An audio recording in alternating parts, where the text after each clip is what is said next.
Tingnan nyo yung tubig, yan o. Para siyang kumukulo. Yan o. Para siyang kumukulo dito o. So ongoing yung paglalagay nila ng ano, ng forma dito sa poste.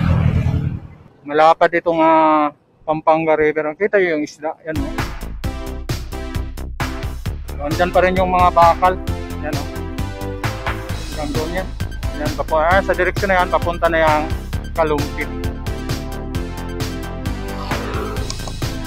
So nandito po tayo ngayon sa ibabaw ng Sulipan Bridge, no? Binalikan natin ito. At yan o.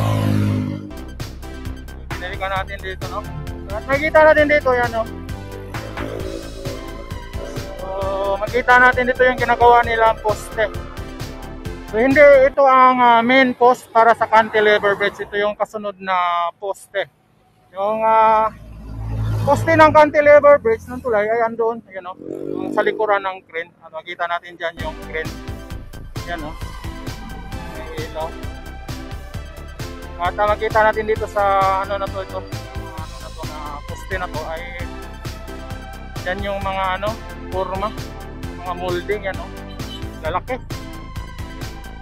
So dito po ito sa may ano no, Pampanga River. Ito sa may ano po ito no, northern side po ito sa gagawin nilang cantilever bridge. At doon nasa natakpan yung ano, ginagawa nilang poste. Panti tayo doon. So sa kasalukuyan yan, tuloy-tuloy at wala nang baha no, dahil hindi na nga siya tag-ulan dito. Ayan, no. So makita natin dito yung mga dito tayo no. So papunta tayo doon sa kabilang side. Nasa ibabaw tayo ng Sulipan Bridge. At dito makita natin dito yung lumang Sulipan Bridge. Kita natin yung mga bakal. Yan. Dito. So ito makita natin dito. Ginagawa nila ni Kuya yung bangka. Yung, ayun. Mayroon silang ginagawa dito na ano, pagput. DPWH sa DPWH na light. Ayan. Kung maalala natin dati dito, puno ito ng tubig dati, no? So ngayon wala na. Wala ng tubig dito. Ayan. Ginagawa nila yung tagpot. So, oh, dito bumalik na yung ano, bumalik na yung ano to, water pump. Yung may solar na nung nagpunta tayo dito dati, wala na. Ngayon bumalik na. Ayan o. Saan kayo nagpunta ito? Ayan o. So mukhang water pump yata ito. Dredging. Sa dredging yata pala ito.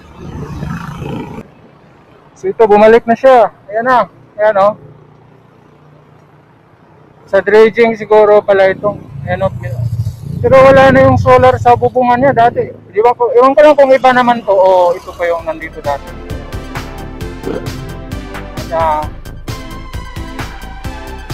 So yan yung ginagawa nilang poste ng poste ng northern side ng cantilever bridge ano. Yan yung ginagawa nila. Yan po yung kahabaan ng Pampanga River. Ang laki nitong ilog na to. At doon yun kita naman natin yung sa southern side. Yan po yung sa south.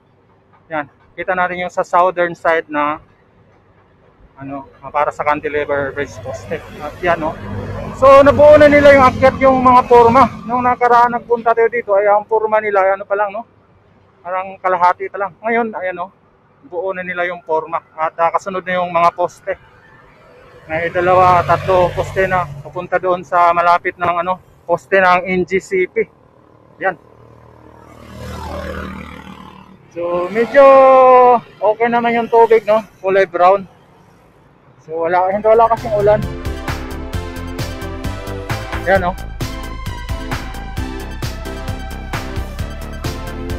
So malapit tayo sila magsisimula dito ng paglagay ng cantilever bridge. Lalagyan na nila ito ng form traveler. So mas mauna ito doon sa kabila kasi naglalagay sila siguro para na yan sa pier head. Yung ginagawa nila. At dito, mayroon pa silang isang siguro isang buhos pa ito. Yan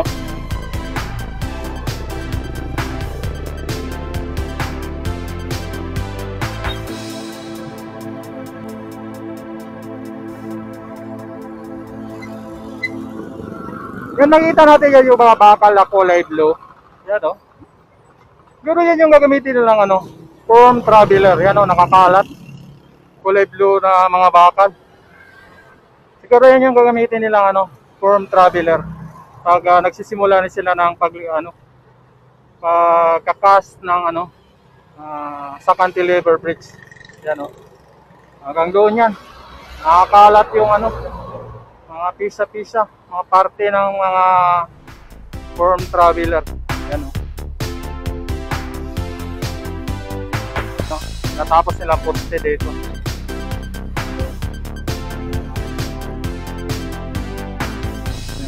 Doon, yung isa, kabila.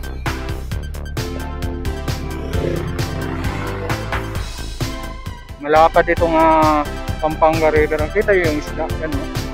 Laki ng isda na yun Malabas yung buntot. Laki pala ng isda dito. Yan ang tumatalo-talo na ano. Karpa siguro. Karpa.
you.